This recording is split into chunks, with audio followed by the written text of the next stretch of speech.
Okay, I think we're live. So, hi everybody. Hello, guys. Okay, so I guess we can get right into conversations.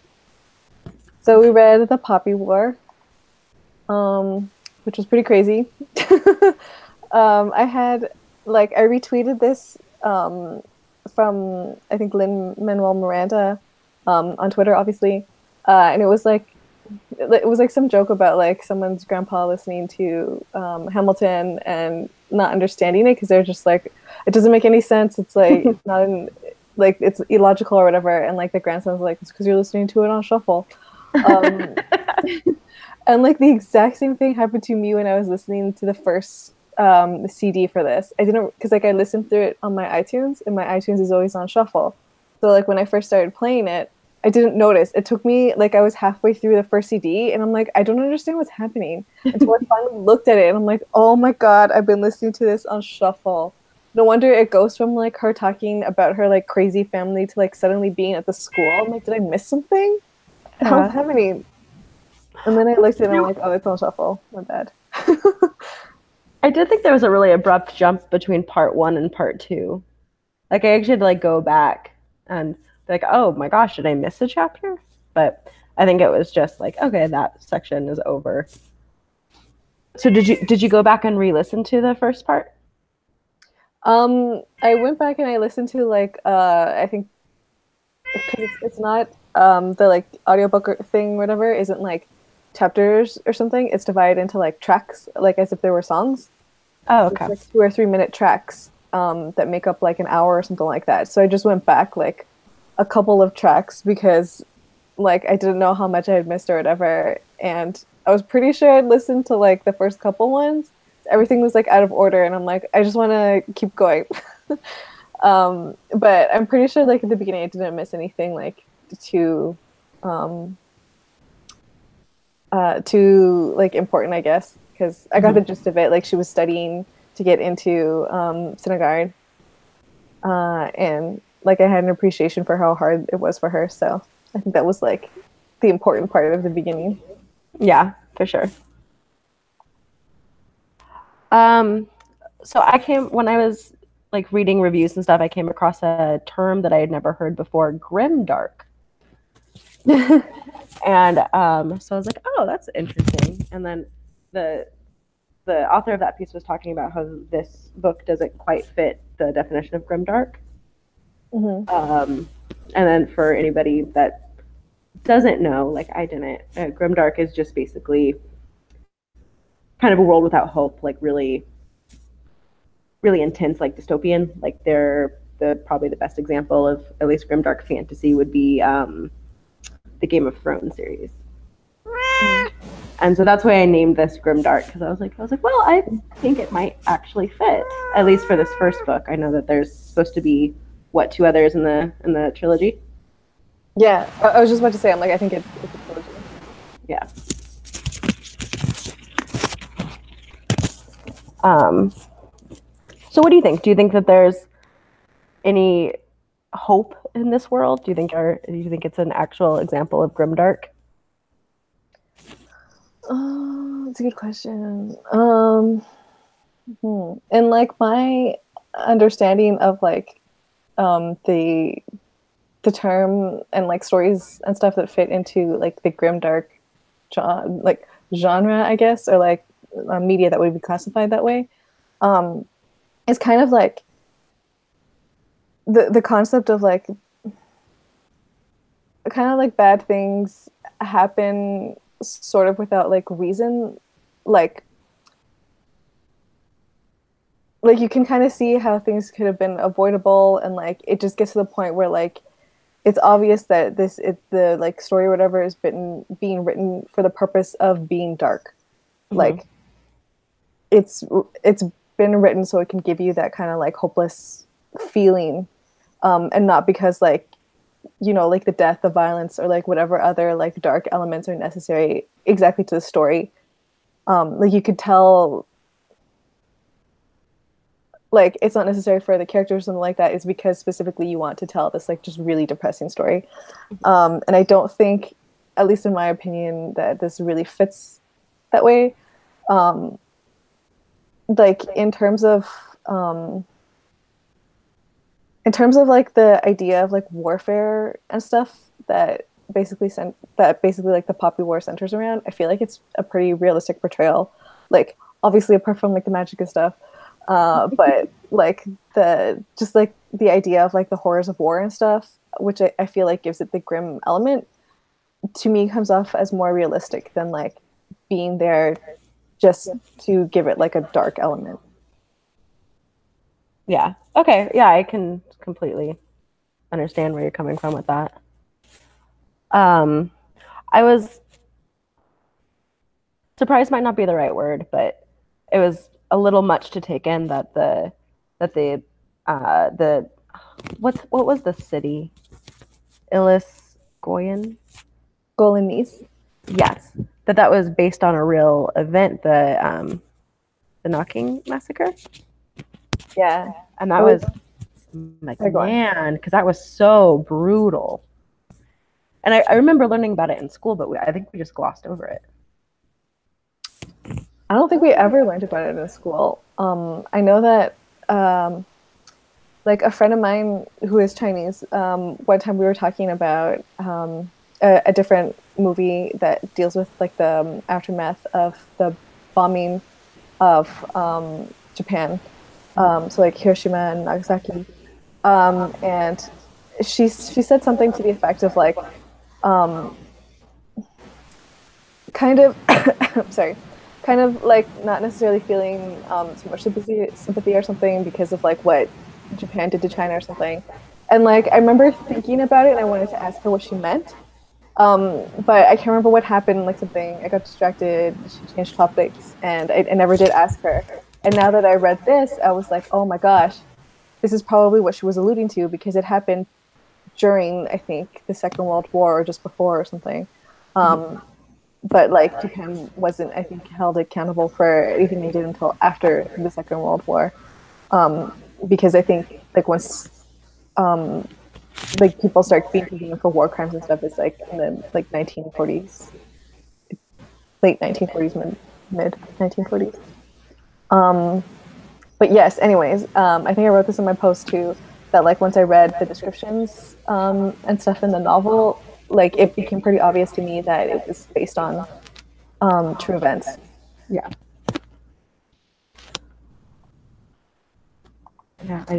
Yeah, the horrors of war, I guess we just don't, we never read or see, or we don't as often read or see the, like the civilian costs. Yeah. And maybe that should be a more front and center element in war stories. Because yeah, I feel like most of us kind of have an idea of war being explicitly between soldiers. Like, you know, everyone does their best to keep civilians out of things, even like the enemy or whatever usually doesn't target civilians because it, strategically speaking, you know, it doesn't make sense to wipe out civilians because the army or whatever is still going to fight back and stuff like that. But that's only because we assume that they like have like they care about the cost of civilian life even for the enemy, which like it doesn't I mean it makes sense but it doesn't. Sorry, I'm not like super eloquent right now. Hopefully it'll come to me. But yes, like the attacking civilians does make sense. It's just I guess something that we don't like to think about. Yeah. I was shocked that this book is at least a name for children. You get her. It's like a teen, right? Yeah, yeah. I mean, I guess it is kind of teen lit, but it was like before I started reading it, when I was looking at reviews, it was like, you know, like there were really heavy parallels to Harry Potter, which also has some really dark moments. But Harry Potter felt like a children's book, and this did not. Like this, the reading level was a little bit lower, but it felt very, much for adults. Yeah, there was definitely a point in the story, I feel like, where it seemed very typical. Like, I probably said something like this a few times before, where like I read a lot of similar stories, so like they follow kind of the same like construction. So like, or even other types of media where it's like um, child studies to get into certain school. They get in and it's a boarding school or something. They have to live there. They get bullied. They're not very social. They make that one friend. Um, then they have to overcome like some kind of school drama, like end up being either a really good student, best in the class, have some kind of like hidden talent or whatever, and then like the story ends and we move on to like the next book and it's like the rest of the years or something. And like that's what I was waiting for this to be. I did not expect them to just actually go to war. I thought it was going to be more in the style of Harry Potter, where like the first maybe like a little she's going to confront her bully or something, and like maybe at the very end they're going to be like, and now war is happening, and like, but that's only until book two. But no, we went right into it. I was taken super aback. Yeah, me too. Yeah, because like the first couple of chapters definitely did seem like actually kind of like Harry Potter, like an orphan, and then they're going into a special school, and then trying to get away from their abusive relatives. Mm-hmm. But it didn't take long for it to turn into something much darker than Harry Potter. Yeah, I really wasn't expecting that. Yeah. I had not predicted that. And like I said, I normally like pride myself in being able to predict like where a story is going to go because I've read a lot of similar stories. So like, Yeah. I just did not see that coming.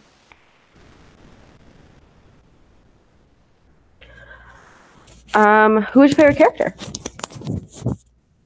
Oh, that's a good question. I think my favorite character is probably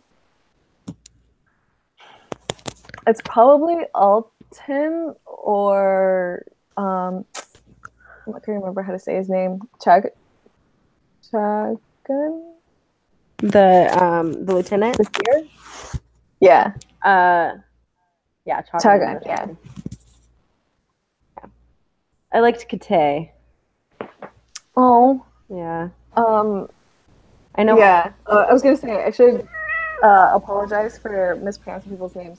I'm gonna try to pronounce them the way that I heard them in the audiobook, but like I listened to that a couple weeks ago, so yeah, I'm going to pronounce them like I did in my head when I was reading it.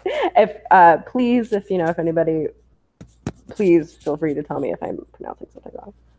Yes, please. I know somebody in the Goodreads was saying that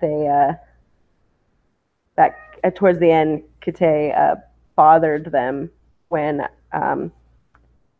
he started kind of admonishing Ren for her actions. But I actually kind of thought that was heroic to be like, even though I just survived this terrible atrocity that was, completely on these people, like genocide is still not okay. Mm-hmm. And I really admired him for that, and I imagine he's there to be kind of a stand-in for the reader. Yeah. I feel like he is supposed to make us feel the magnitude of what it is that Rin did, because we're experiencing everything through her eyes, right? So obviously we get her like pain and frustration and everything, but yeah, it's so important to remember that she did just kill a whole bunch of civilians, and that specifically is what caused like her and Alton's pain. That's like why they wanted their revenge, and it's a cycle, right? Which is I think like something that Kikai himself points out, that she just did what Mugen had done to them. Yeah. But yeah, I really liked Alton. So complicated. Yeah. um, yeah, it was so weird. In my head, I don't like I imagine him very like so differently from the way that he's been described. I don't know why, but I'm like I've constantly imagined him with red hair and I don't know why. Oh, I like that though. Like, yeah, like the dark skin and the red hair. Yeah, Where have I seen that before? It was on some cartoon. right? I feel like Yeah. I'm like superimposing an image of something that I've already seen onto Alton. And I'm like, is it the fire? Is that why I'm Yeah. picturing him with red hair? But I think I pictured him with red hair before we knew about his like fire powers. So I really don't know why that came into my head, but like in my mind, he's got red hair, and I'm like, so cool.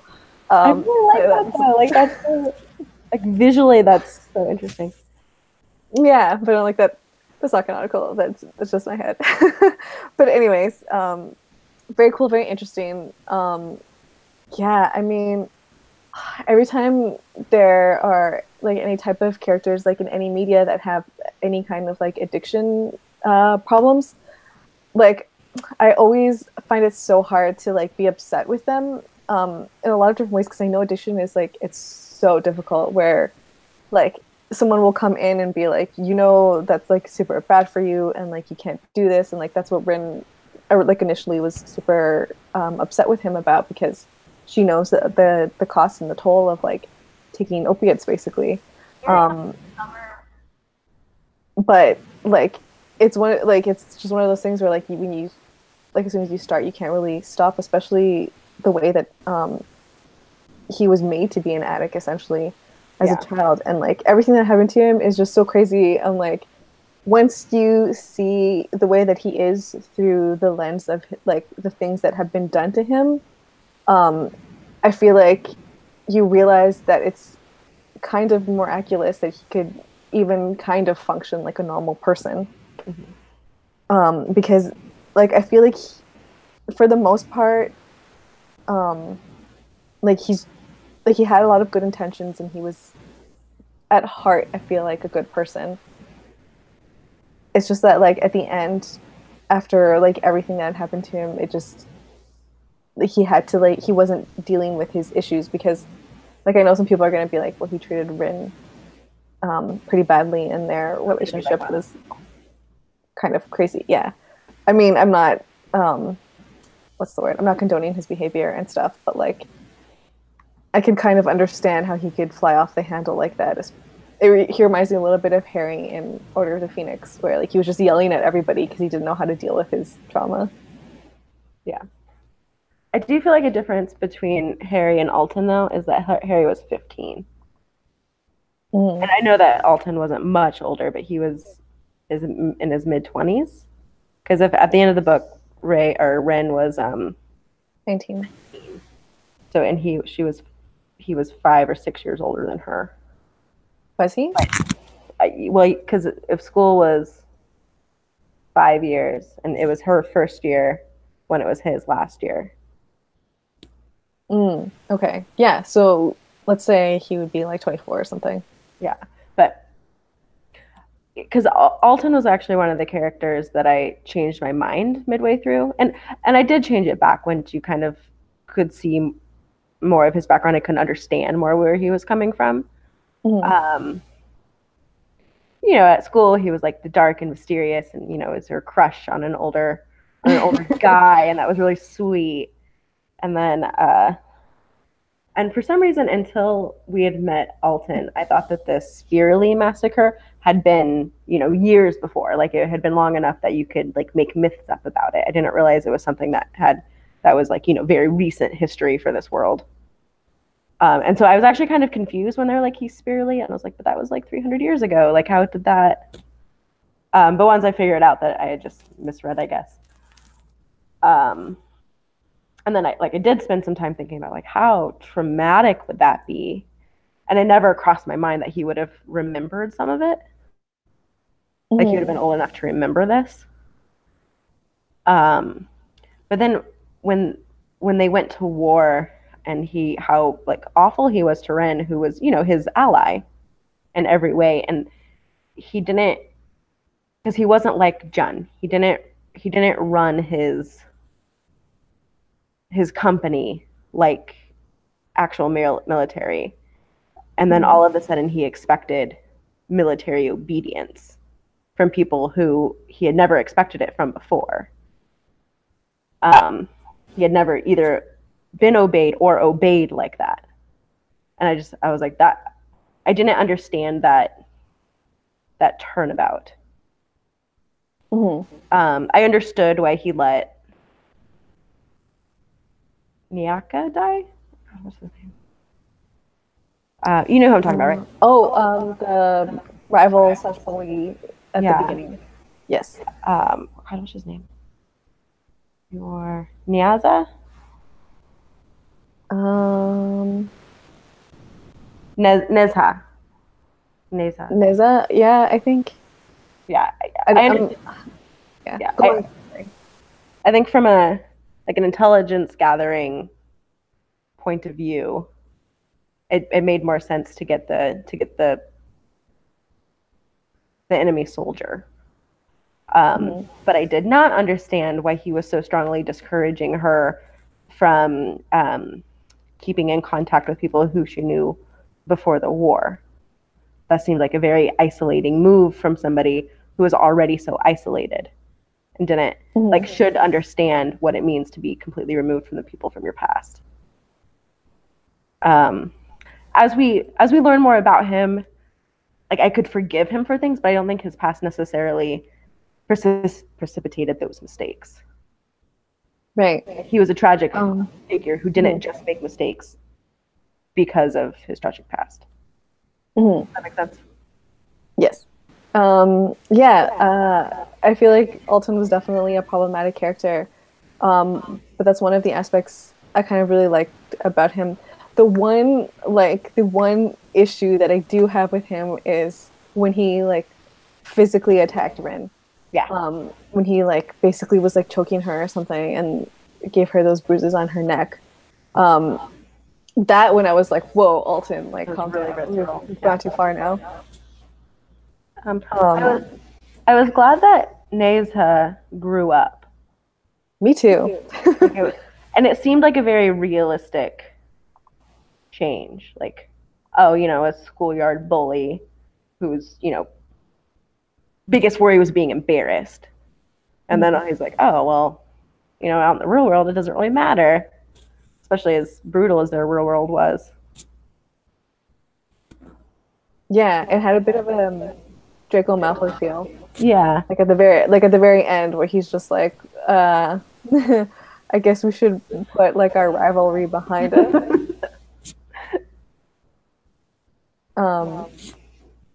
Yeah, my gosh. But yeah, going back to Alton, his death, my gosh, was so well. It was like spoilers. Hopefully, everyone who's listening to this has finished the book. But yes, my gosh, his death was so sad. It was just very emotional for me. I had to I can't remember what I was doing. I may have been just like drawing, sketching or something, but I had to like put my stuff down and just like listen to what was happening because I was like, oh my God, is he actually gonna die? And yeah, I don't know.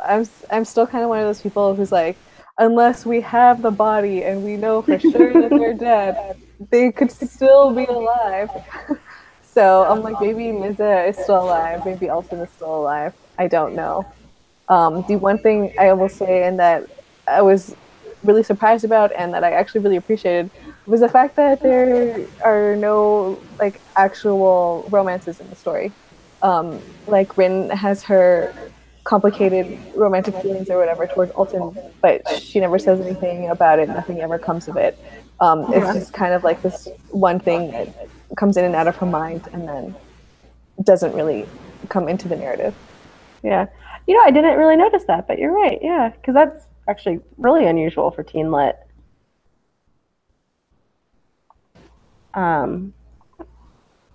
Yeah, because like when they were, oh sorry. No, I wasn't gonna say anything. You're good. Okay. Yeah, like when you, as you said, like when they were in school and he was like this just cool upperclassman character. I was like, oh, so cute. Maybe they'll get together. And then after when he became more and more problematic, I'm like, yeah, it's a good thing they didn't get together. Neswa's death made me really sad because it just seemed so unnecessary. Like, I think Alton had like his heroic death, and I also think it's kind of what he wanted. Hmm. But like as a just like his death wasn't that. His death didn't mean anything larger than what it was, and that made me kind of sad. Yeah. I don't know. Maybe he's still alive. Maybe the other side captured him. We will see him in the second book. That would be interesting. Although all And the other hopefully, guys dead, or will he will the be soon. yeah, it's like will the military that stayed on I can't remember the name of their country. Nikara. Yes, sorry. Um, that ended up staying in Nicara where like are still alive. It's just the people from the The main. mainland. Okay, I gotcha. Yeah. Um, Uh, One thing that I appreciated like near the beginning of the book when she started her period. I appreciated like that being discussed, yeah. and then also appreciate might be too strong of a word, but I thought that talking to Vanka after being in like the brothel for Oh my Detroit, goodness. trying to be delicate. Yeah, that was also horrific. Yeah, but I think it also kind of had another like it had a piece of the story that isn't always told, Hmm. and like that's important. But yeah, it was brutal to read. I think that was after that when she had her conversation with Vanka. That's when I had to put the book away for a while. I was like, okay, I gotta take some time for this. Yeah. Like the descriptions of basically all the things that happen in Golanies. I was kind of like half waiting for something like some kind of passing comment to be made about like women and rape, basically, because essentially in all wars that um, move into like civilian territory, this is a very real threat towards like basically everyone, but especially like women and children. Um, and I was just like waiting for something to be mentioned, but I was not expecting that level of like basically just horrific detail. And yeah, like it was very very intense. And I'm also glad that for like I mean it's not the same, and it doesn't sound right to kind of say it like this, but um, I mean Vinka also put aside her like childish like whatever reservations she had with Rin, um, because she realized that like they're on the same side and like it means nothing in the face of the war. And she's like, you have to fight um, on my behalf as well. Yeah. Um, I also thought it was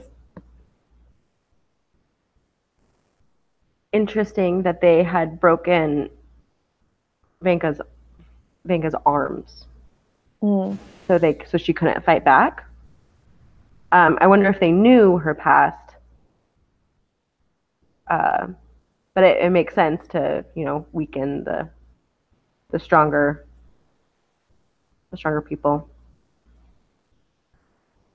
Yeah. Mhm. I had like I don't know if this is going to be too graphic to kind of explain the first thing that came into my head when I realized that when they said there was something that Ren said that made me kind of assume that it wasn't necessarily intentional. It was just the way that she was handled that broke her arms. The line was something like, "It was obvious by the way by the way her wrists were settled or something, the way that she had broken, or like Yeah. I know So what line you're talking about, but I couldn't figure yeah. out what exactly it meant. And um So the way that I interpreted that, to me, it felt like a heavy-handed hint that basically her arms were broken because of the way that they treated her. Like mhm. if you were to push someone onto their front and pull their arms, Yeah. their wrists would like you would bend their wrists at an awkward angle. Yeah. And Okay. that's how I assumed her arms were broken. Okay. I guess that makes sense. Um yeah, like I said, I recognized the line that you were talking about, but I had, because I couldn't quite picture what they were saying, so I just assumed that they had done it on purpose. Yeah. Well, Or, you know, like for a reason. mm, that could definitely be it as well. That didn't occur to me. Like to me, it was basically what I said, but that would have made sense. Yeah. Especially if they had any knowledge of her having gone to Syndergaard. Mm-hmm.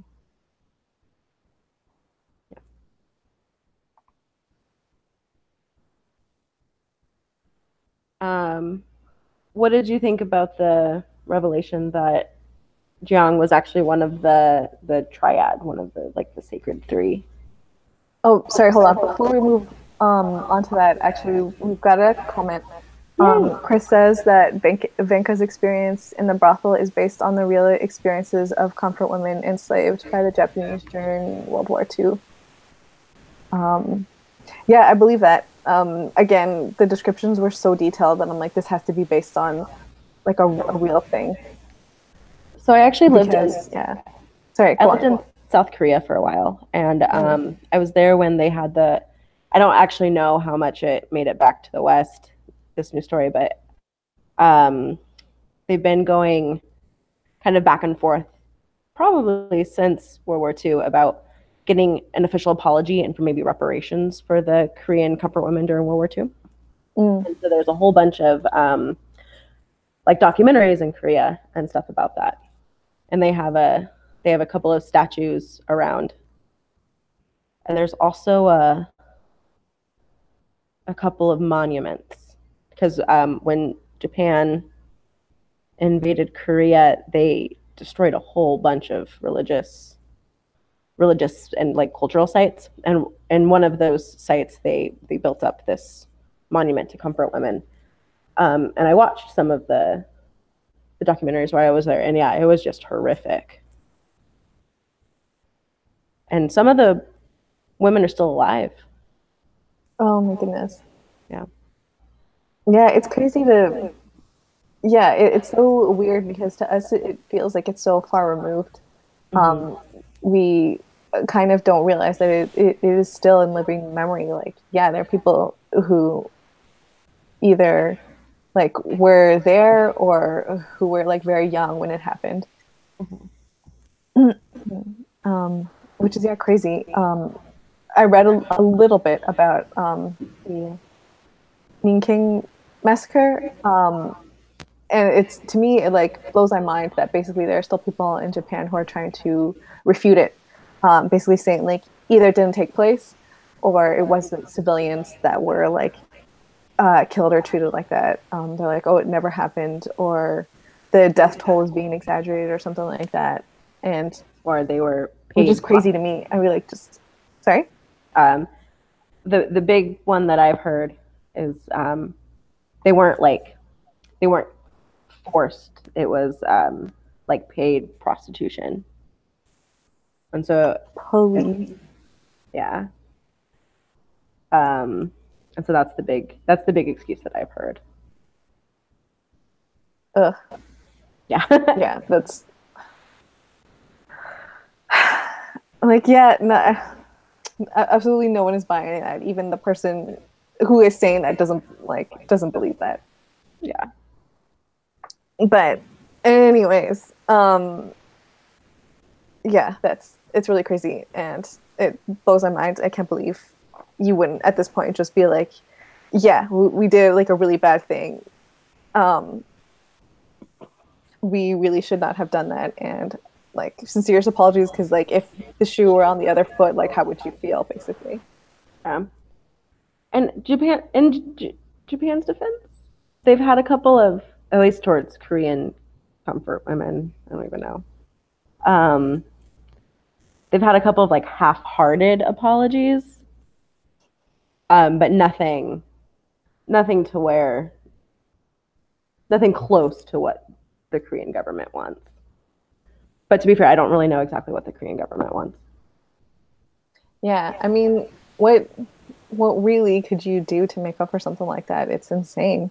But yeah, I mean, like the least you could do is acknowledge that your country did this really horrific thing. But yeah, I mean, I guess like once you acknowledge it, then you have to take responsibility, whatever that means. And that's probably the main issue of like why they don't want to do. They don't want to like fully say whatever. Yeah, because of the reparations. Yeah, even though even though again, like I have no idea what that would entail because what could you possibly give them to make up for something like that? But yeah, sorry, I interrupted you. I mean, No, I'm glad that people are commenting. Um, um, so Jiang, yes, finding out that yes. he was one of the triad. Mm. Um, Yeah, go on. Sorry. I, I had kind of thought that the triad was a myth until they were talking about the Empress like possibly being the Viperess. And then once Mm. I was like, oh, if that's the case, then Jiang is definitely one of the triad. But I wonder who the warrior is. We never. That's the only one that we didn't get introduced to in this book. Maybe that'll be part of the second one. Mm. Yeah, maybe that will come up. I excuse me. I definitely had my suspicion that John was like more than we were led to believe. And then yeah, like as we got further into the story, I felt like it was pretty heavily hinted at that he was like one of the three heroes. Um, and also for anyone who like has read or watched Naruto, I feel like that's probably like the main three characters have like animals who give them like powers type thing. It's like a slug, a snake, and a frog, which I don't think are the same animals here, but it just came to mind, especially because there's like it's you can also draw parallels between the abilities that they get, like the warrior, the sage, and well, yeah, like the healer in this instance, in Naruto. So I was like, maybe that's like a myth or something that's being interpreted that I don't know about because like I grew up in the West.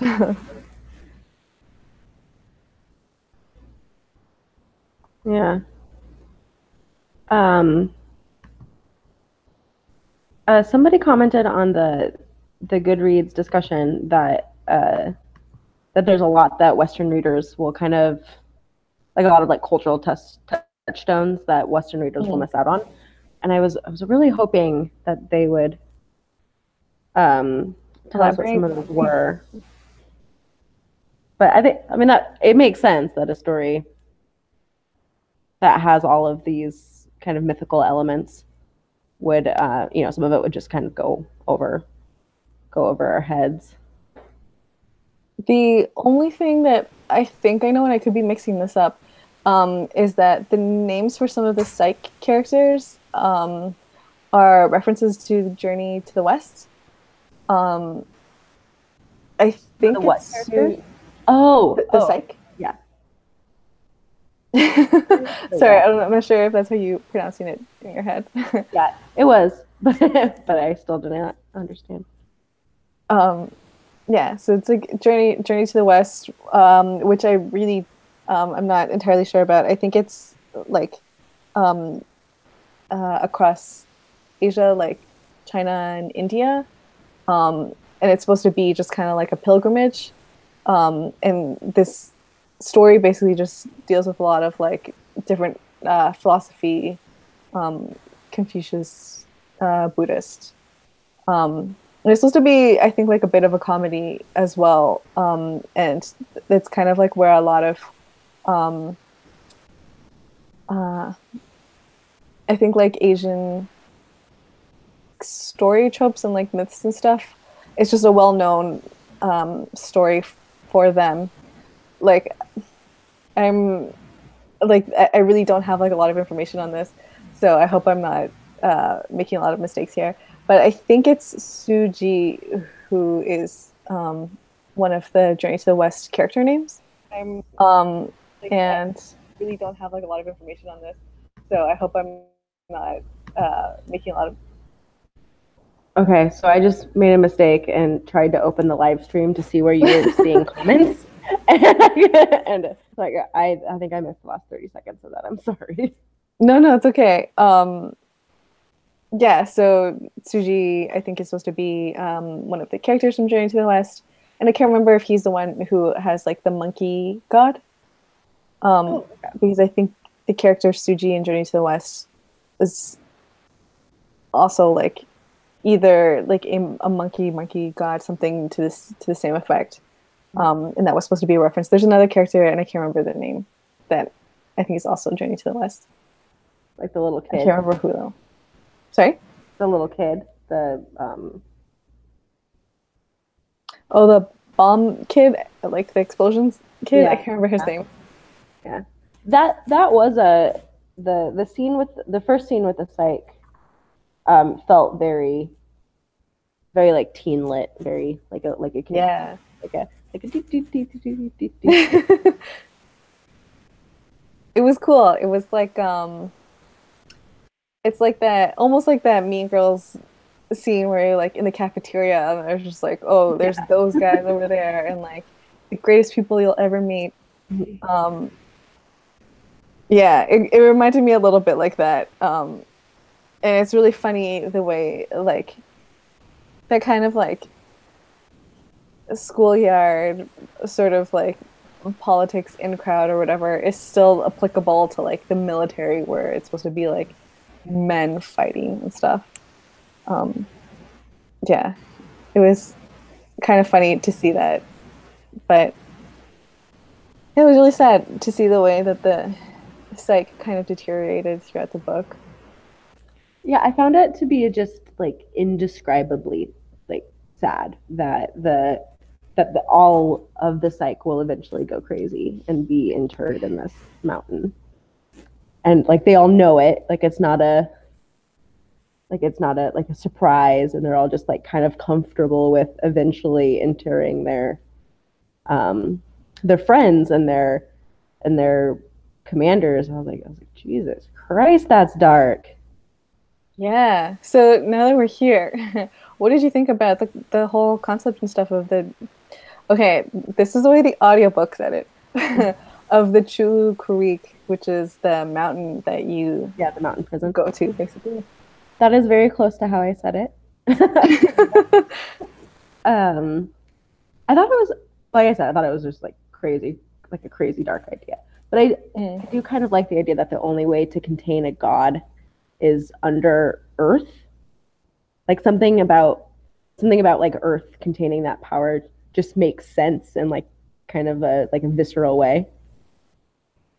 So I did like that, and I thought that it made sense because I was actually super for Alton's plan about raising this army of these shamans that went crazy and like kind of appealing to their human natures to like to help win this war, until his lieutenant, whose name I never was able to pronounce correctly even in my head, was like, nope, bad idea. And I was like, okay, well, you always listen to the person that can see the future.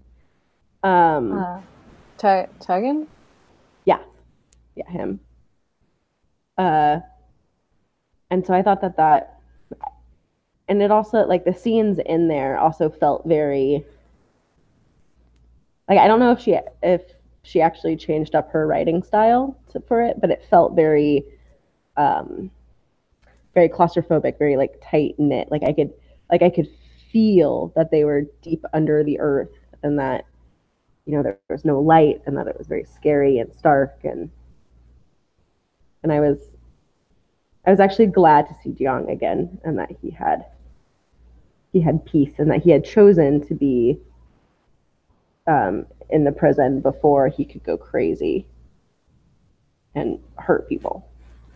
Mm-hmm. I think that he's probably one of the braver people. Yeah, I don't know, I feel like I had the same kind of sort of complex feelings for Gianna's as Ren did. I totally expected him to like come back somehow and like solve their problems magically. It'd be like, yeah, okay, I'll like fight on your behalf and like we'll win this war. Because like I have crazy superpowers or something. But no, he just like stayed in the Tulu Creek, and he kind of didn't even offer them like any kind of advice or something. He was just like, if this is the fate of people, like then I guess we're all just gonna die. And I'm like, what? Like I'm like, that's crazy. I'm like, that can't be it. I totally expected him to like do something, kind of be like a Deus Ex Machina, but he didn't. And I expected him to do something bigger before as well. I feel like the way that his like revelation of his powers was a bit anticlimactic. I mean, like I know he saved Rin's life and stuff, which obviously is like a big deal. But I thought there was just going to be more, because even though he like saved her in that instant, he didn't actually defeat the, I can't remember, I think it was like general or something that she was fighting at the time. She had to do that anyways. And then he just disappeared, and I was like, what? I thought he was going to have like a bigger role in this fight, but he just disappeared. Yeah. I did think he was a shitty teacher, or sorry, bad teacher. But yeah, like I think that after living millennia, I think that you would have a kind of a different idea of what is and isn't kind of your job. The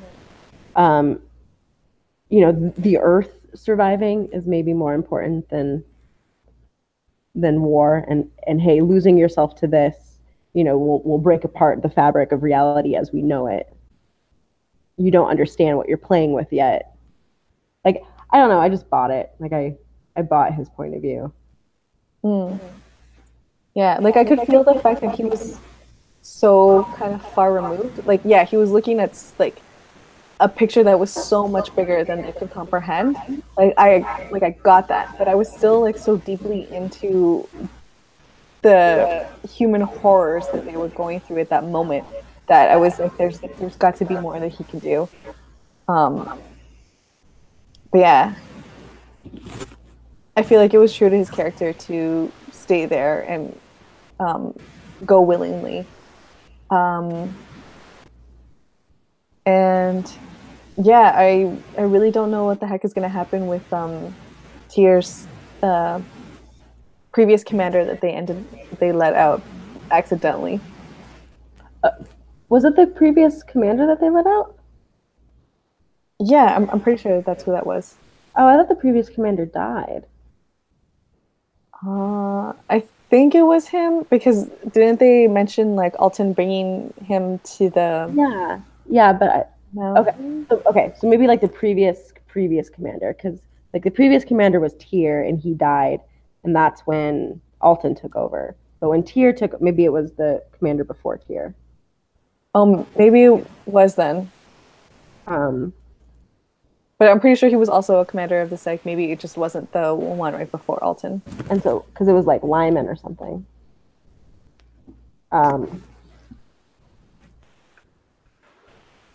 But yeah, like I think that's going to be, because if he's crazy and is, almost elemental, going to do some damage. Yeah. But I think that ultimately, like Jiang is going to be proven right. That these are not forces that can be contained, and they're not forces for good. Yeah, I don't think he at that point Um, even considering the fact that like in um, in comparison, Tears has only recently been like imprisoned, I guess. I was gonna say entombed, which maybe also kind of works.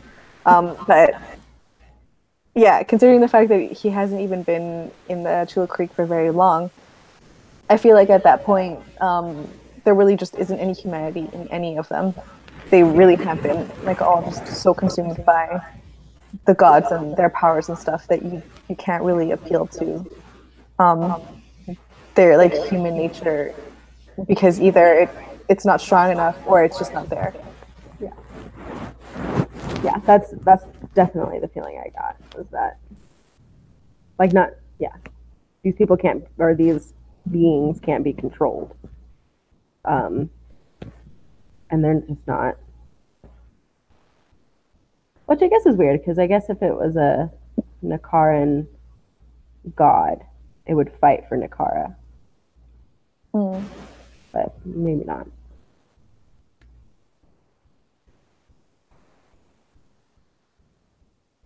Um, yeah. Um, I also want to talk about how the author is 22 and how I oh my gosh. vote on being a wildly successful person. Like when I was 22. Yeah.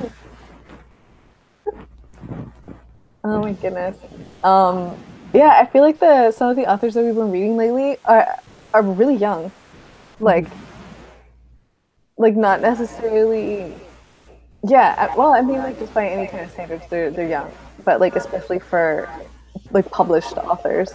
Like in my head, your first published like work happens when you're like 30 something and like because that's just how long it takes you to like finally get something good slash actually be published. Um, and yeah, it's so interesting, especially because like her writing doesn't read like, oh, this is like my first novel ever, Yeah. and like someone finally took pity on me or whatever. Like it's well done and it's a really interesting plot, super interesting characters. Yeah. I have. Is The Outsiders big where you are? The book The Outsiders? Yeah. Mm. Um, that author was like 15 or 16 when she wrote that. What? Yeah. And I just know that like even super reluctant readers in high school love The Outsiders. And so I'm wondering if um, maybe like the younger the author, the more it speaks to young people, which makes sense, you know. Uh, and so I would be willing to make like a conscious effort to start getting more. I'm a high school librarian. I don't know if I've ever mentioned that, but to start looking for books by younger authors to put into the library to try to entice the readers who don't want to read. Like old men or something trying to write about like this young teenage girl. Exactly. It's just like a ridiculous sounding. And the readers are like, no, this is like ridiculous. I can't argue with that. That is a true fact. But yeah, the author of Outsiders, J.D. Salinger, or is that Catcher in the Rye? I always get those confused. S.E. Hinton. That's it. And, yeah, and she's a she. Yes. And she's still alive. Oh, crazy. Well, yeah, she wrote that when she was like 15. Outsiders is not that old. I mean, like, it is, but for a 15-year-old, that's not old enough for you to like have passed away from old age. Yeah. Also, the movie is pretty good. I saw that too. Patrick Swayze. Yes. I thought that was a terrible movie. But there's a TV show that I thought was pretty good. For The Outsiders? Yeah, it was on for like 5 minutes in the like the mid '90s. But it like, I think it was like in like an alternate universe where Dali never died. Like Johnny still died. I don't know how well you remember the book. Yeah. But, yeah. And it was Weird. Amazing. It was super cheesy. It was like Full House. It was super cheesy. Oh, weird. Interesting. That's an interesting choice of like characters to keep alive, I guess. I mean, not that like um Dally is I think it was like Dally and Derry or like Daryl or something. I always got them confused. Yeah. Um I mean like his death was also sad, but like the I guess I don't know. Guess Johnny's death um is the catalyst for that iconic Stay Gold Pony Yeah. Boy moment, and like without his death, you don't get that. But still, I mean, like if I wanted to, if I was going to choose someone to survive, it was going to be Johnny. Me too. I was so sad.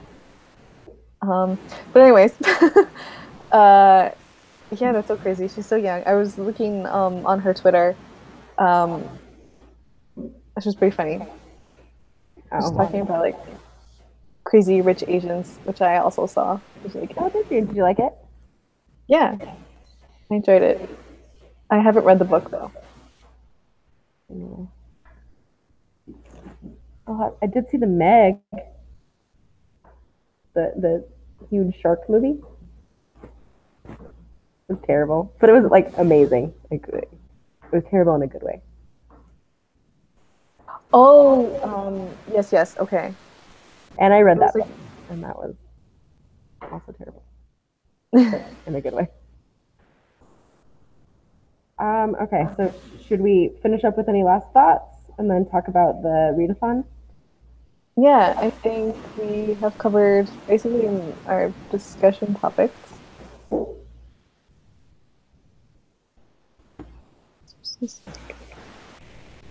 So yeah, any sorry, any other like thoughts, I guess that about the Poppy War that we haven't touched upon yet? Um, I will very happily, read the sequels. I very much want to know what happens.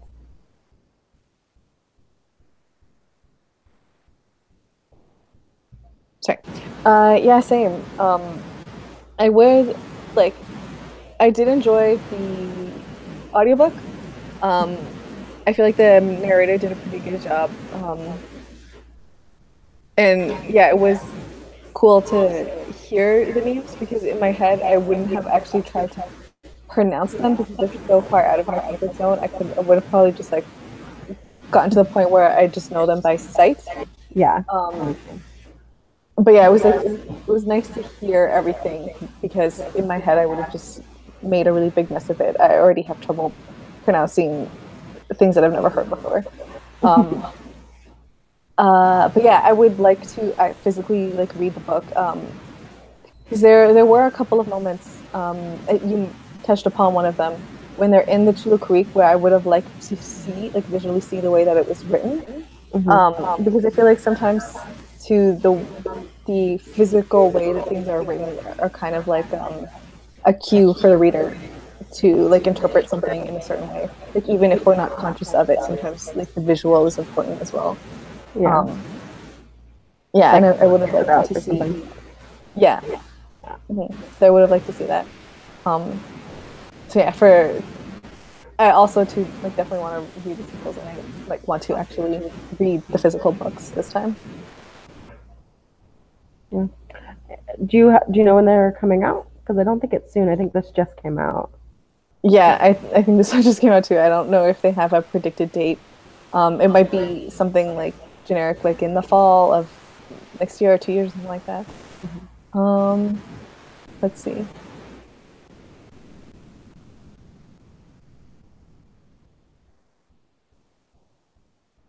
Yeah, so on the Poppy War wiki, it just says there are currently 3 books planned for the series, but it doesn't give any like release dates or something. Okay, that makes sense. So, yeah, if I see anything, I'll probably post it to the group so that if anyone else is interested, they'll know as well. Okay, and then tell us about last year's readathon. I was not around for that. Yeah, okay. So last year's readathon was actually the first year that we did a readathon like this because I think previous years, basically I think what Friends of the Upright Library had done were basically just reread the Harry Potter series.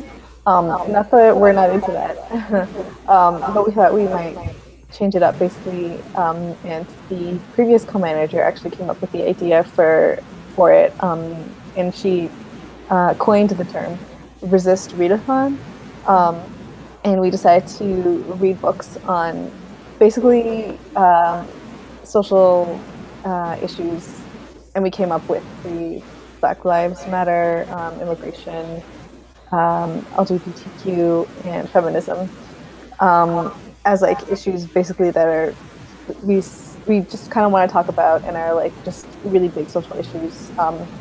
I would say in the world at large today, but especially in like in the North Americas, which is like where most of our team is based.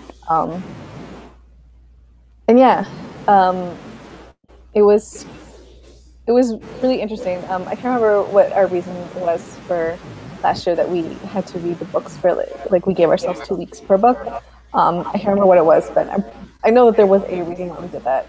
Anyways, this year we wanted to like obviously give people more time. So like I think we should be able to like have a better following with like 3 weeks. I think is more reasonable. Yeah, that makes sense. Okay, so and then so this year we're trying to have like guest speakers for every book. Yeah. And so first um, our first guest speaker is we don't know yet, but we're trying to get one. And that'll be later this month, correct? Yes. So it'll probably be either like the end of this month or the beginning of October, because it will run for 3 weeks, right? So that'll take us to the end of September, beginning of October. Um, and yeah, and this year also we introduced a new topic, which is First Nations, Indigenous peoples, um, that we wanted to read about as well. I would love to get a guest speaker for every topic. I think that would be really interesting. Um, though, I mean, like at the very least, I guess if we don't get someone for feminism, I mean, like we could still talk about that. Yeah, Um, yeah, I think but it that'll would be be cool to get. yeah. But it would be cool to get someone else to like chat with us. Mm-hmm. I agree. Um, but yeah, I'm excited for immigration. Have you started reading the book yet?